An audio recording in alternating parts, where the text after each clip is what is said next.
So one of the things that people ask me the most is how to practice. What's the most efficient, effective method for practicing things?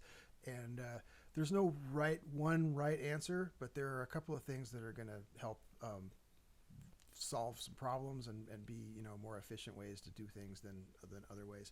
So what I want to talk about today is the first stage of that, the warming up. It's always important to get a good warm up in. When you first pick up your horn on any given day, even if you're playing regularly, the first time you pick up your horn at the beginning of a practice session, it's going to take a while to get up to what we call peak playing condition. The first 10 minutes of every time you play are spent reminding your muscle memory what it was doing from the day before. Remind your fingers how to move fast and efficiently. Remind your face muscles that they're going to be that they're going to need to do certain things. Get your breathing muscles, get your air flowing. All of that stuff takes a little while for your brain to recall the particular muscle memory of fine motor control to get all that stuff working. It's always possible, especially if you're playing a lot, if you're practicing every day, it's always possible to have this be a really short process of, it doesn't take long to refresh your muscle memory. But it does take something. I mean, the first notes out of your horn, the first time you pick it up at the beginning of a practice session or at the beginning of a gig are not going to be your top peak condition. You ever watch a baseball game and what do they do with the pitcher before the game? The pitcher is not going to step out on the mound and throw a bunch of perfect pitches the first thing. They have him warming up in the bullpen for a good at least a half an hour before the first pitch. And when they're getting ready to put a new pitcher in later on in the game, they'll have that new pitcher throw a bunch of pitches warming up in the bullpen for at least a good inning before they have to go in. Another example is, you ever go to an orchestra concert, and if you get there early and you're sitting in your seat and you can hear the orchestra warming up, and it just sounds like this cacophony of chaos while everybody's doing all this stuff. They're blowing air through their horn, they're getting their fingers loosened up. All of that stuff is necessary so that when the downbeat comes to their first note, they're going to be ready to be at their top peak level of ability. So what I want to do is talk about a couple of techniques that I use to warm up, to get myself warmed up quickly and efficiently, because you don't want your warm-up session to tire you out. You want your warm-up session to get you up to playing speed, playing condition quickly and efficiently, so that you still have some energy and time left to get the real practicing done. You're not going to solve all the world's problems with a warm-up session, but you are going to get yourself ready to be at peak playing efficiency so that you can tackle all the rest of the practicing things as they come up. So what I'm going to do is, I've got my horn here and I haven't played very much yet today. I'm going to take you through my typical warm-up session, so you can it'll take the typical warm-up session usually takes 8 to 10 minutes. I'm going to just kind of abbreviate and skip ahead so that you can see what I'm doing and not go through a full one of each of these exercises, so that the video will be short enough to watch. But then you can go and work on these on your own. So the first thing that I like to do when I'm warming up is, first I take my horn first. This is the first time I've touched my horn today. I'm going to start with some long tones, and I've got a long tone routine that I do that starts out on a note in the middle of the horn, and then I gradually get wider apart in intervals. So I'll start with a D, and I'll do like an 8 count of this. And then I'll go a half step up. And then a half step down from D.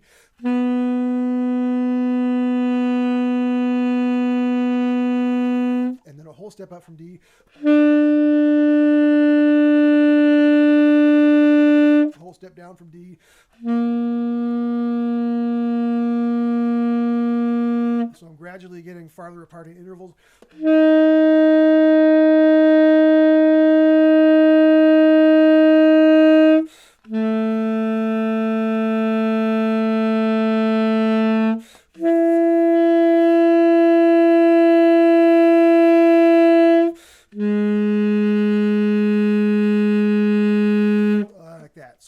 keep on going, and pretty soon you're at the top of the.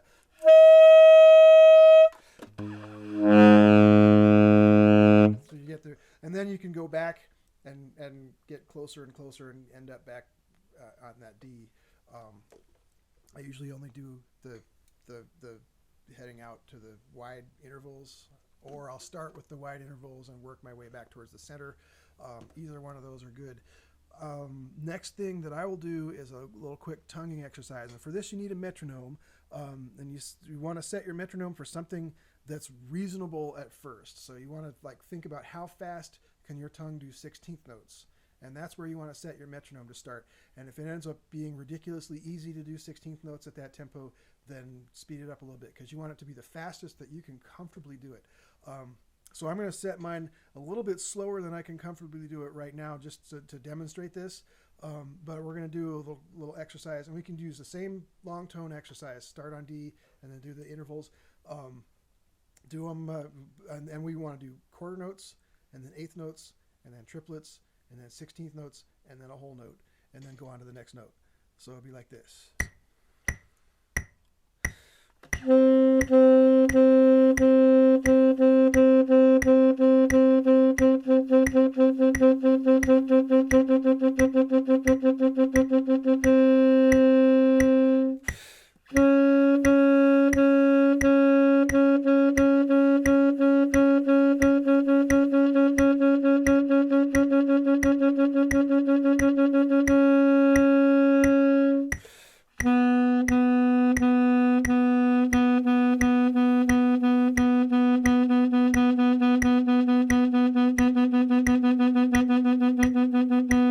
Decide that that's a little bit too slow, so I'm going to speed it up,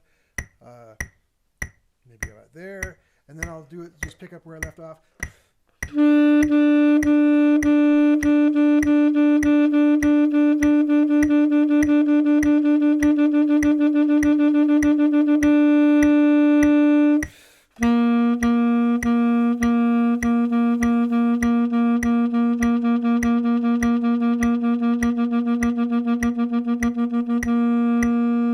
And so on and so on. So then once I've got my breathing muscles and my face muscles and my tongue all loosened up so that I'm ready to go, then I'll do a scale exercise or a pattern or something like that. And remember, you're not trying to solve all the world's musical problems with this warm-up. You're just trying to get your fingers loosened up and get everything flowing so that you can play some real music after you're done warming up. So I might do maybe something like a 4-note scale pattern, like 16th notes ascending, and I'm going to just keep this right where I left off on the tonguing, and I'm just going to do 16th notes up. I'll just do a C major scale, 4 notes at a time, and then stepping up one.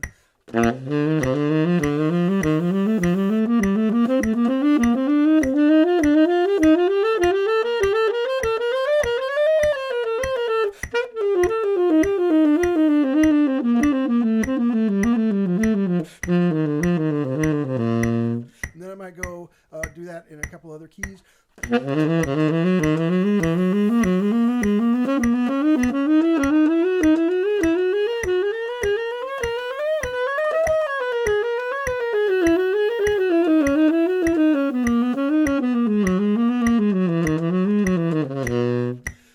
one of the things that I do is when I'm doing these in different keys, I'll pick a different pattern for each key, because that keeps my mind fresh and keeps me having to think of stuff instead of just falling into autopilot. So maybe for the next one, I might do something a little bit more complicated, like maybe. And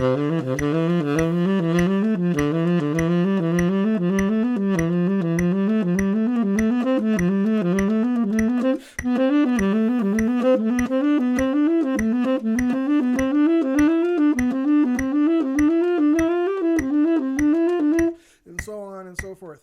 So, and the sky's the limit. I might also do something like a diminished arpeggio there, just to loosen it up, so it's not you don't only have to do scale patterns. The idea is just to find something that's easy and repetitive that you can get used to get your fingers loosened up. I might do like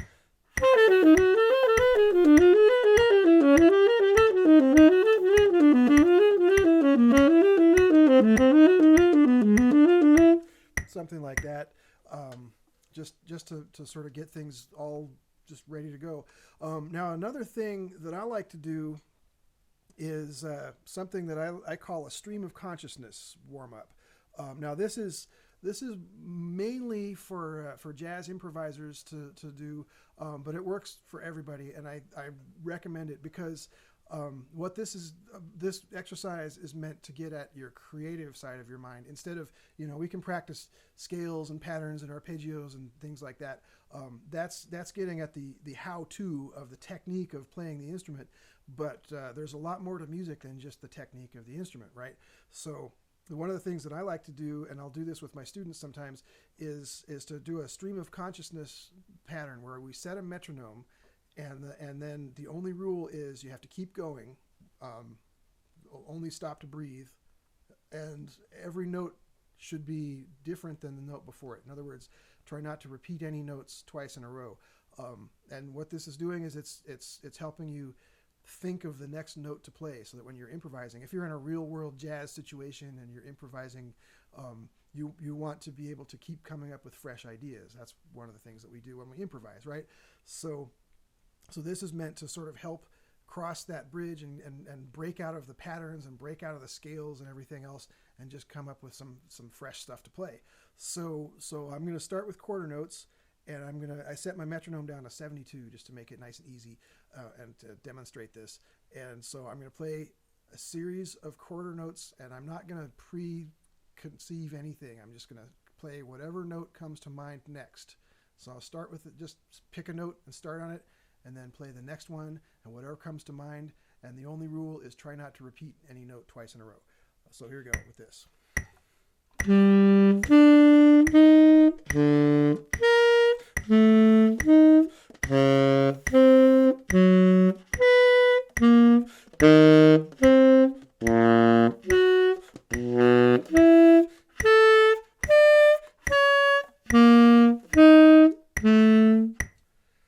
So you're going to come up with some odd combinations, and that's part of this is to break out of the concept of having to confine yourself to a particular scale or a particular chord or a particular pattern.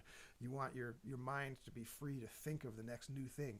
So I'll do that for a while as a warm up, and then when quarter notes start to get easy, I'll mix it up. I'll do eighth notes.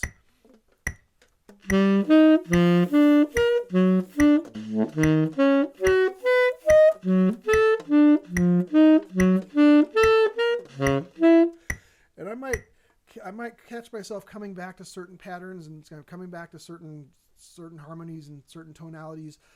That's okay, just as long as you're aware of it. And if that's what you want to do, then that's fine. And that's another variation on this, is to pick a key center, or pick a scale, or pick a group of scales, or a triad pair, and use only those notes, and still keep going like this, and still come up with new patterns. And then you can do triplets.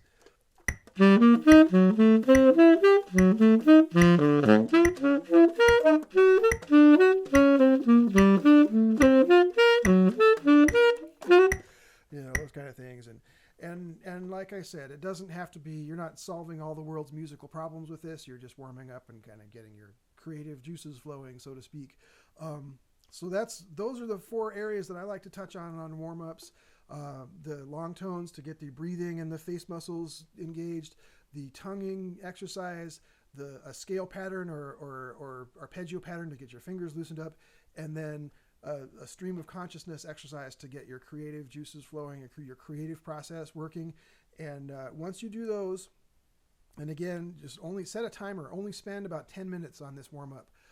And then once you're done doing the 10-minute warm-up, you should be free and loosened up and ready to start the rest of your practice session. And so I'll be doing more videos, and I'll go into any of this stuff more in depth. I've got a lot of other things to talk about, but this is enough for this one. So I hope you got something out of it, and thanks for watching.